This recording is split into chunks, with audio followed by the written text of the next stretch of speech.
السلام علیکم ناظرین، اگر آپ عاطف صاحب کو سننا پسند کرتے ہیں تو چینل کو سبسکرائب کر لیں اور ساتھ میں بیل آئیکن بھی پریس کر دیں تاکہ عاطف صاحب کی ویڈیو کا نوٹیفیکیشن آپ تک پہنچ جائے۔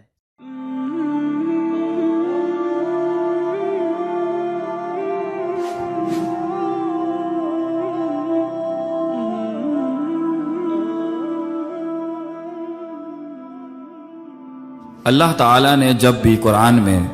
حیات کا ذکر کیا ہے تو اس سے مراد انسان کی روحانی حیات ہے، اس کی روحانی زندگی ہے، کیونکہ ایک ایسی زندگی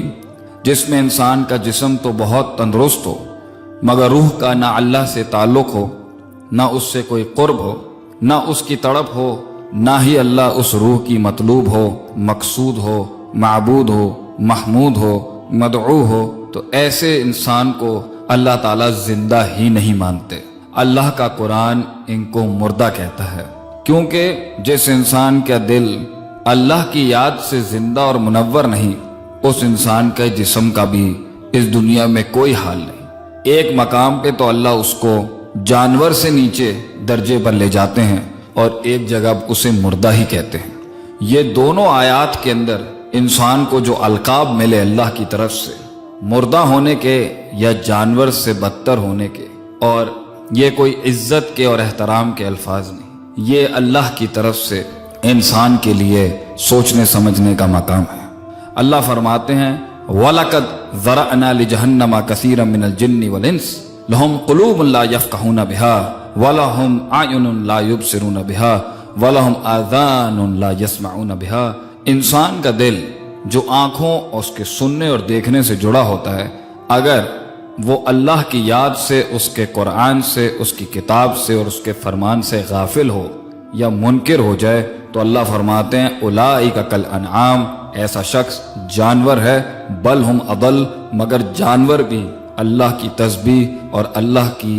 عبادت سے کبھی غافل نہیں ہوتا۔ مگر انسان اگر اس درجے پر آ جائے تو ایک جگہ تو اسے اللہ جانور سے بدتر کہتے ہیں اور دوسری جگہ اللہ فرماتے ہیں اومن کان میتن فاحییناہ، تم مردہ تھے ہم نے تمہیں زندہ کیا۔ یہ دین ہی انسان کو حیات دیتا ہے، اس کی روحانیت کو، اس کی عقل کو، اس کی فطرت کو، اس کی سوچ کو، اس کے افکار کو، اس کے عقائد کو، اس کے انقیادات کو، اس کے ادراکات کو، اس کے احساسات کو، اس کے جذبات کو اصل انلائٹنمنٹ تو یہ دین دیتا ہے انسان کو۔ آ کے جب وہ حق و باطل، صحیح اور غلط کا میزان اور کرینہ سیٹ کرتا ہے، وہ یہ دین کرتا ہے، تو اللہ فرماتے ہیں تم مردہ تھے،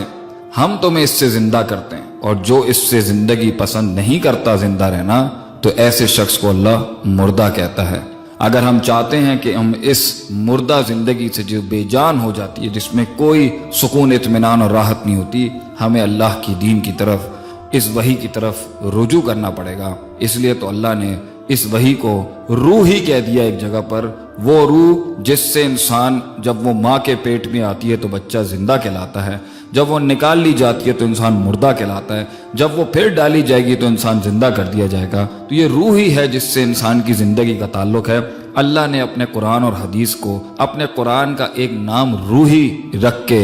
روحی بتا کے اس کو آگے بیان کیا۔ اللہ نے اپنے قرآن کا ایک نام ہی روح بتایا، وَكَذَلِكَ أَوْحَيْنَا إِلَيْكَ رُوحًا مِّنْ أَمْرِنَا، اور ہم نے اپنے حکم سے آپ کی طرف یہ روح بھیجی ہے جو ان مردہ دلوں میں جان ڈالے گی۔ مَا كُنْتَ تَدْرِي مَا الْكِتَابُ وَلَا الْإِيمَانُ، ایمان، کتاب اور یہ قرائن اور یہ میزان اور یہ حق اور باطل کی باتیں لوگ نہیں سمجھتے تھے۔ وَلَكِنْ جَعَلْنَاهُ نُورًا، اور ہم نے اسی روح کو ایک طریقے کا نور بھی بنا کے بھیجا ہے، تو نور سے آپ دیکھ سکیں گے اور حیات سے آپ چل سکیں گے۔ حیات و نور کے اس کمبینیشن کے بغیر انسان زندہ نہیں بلکہ مردہ ہے اور جانور سے بدتر ہے۔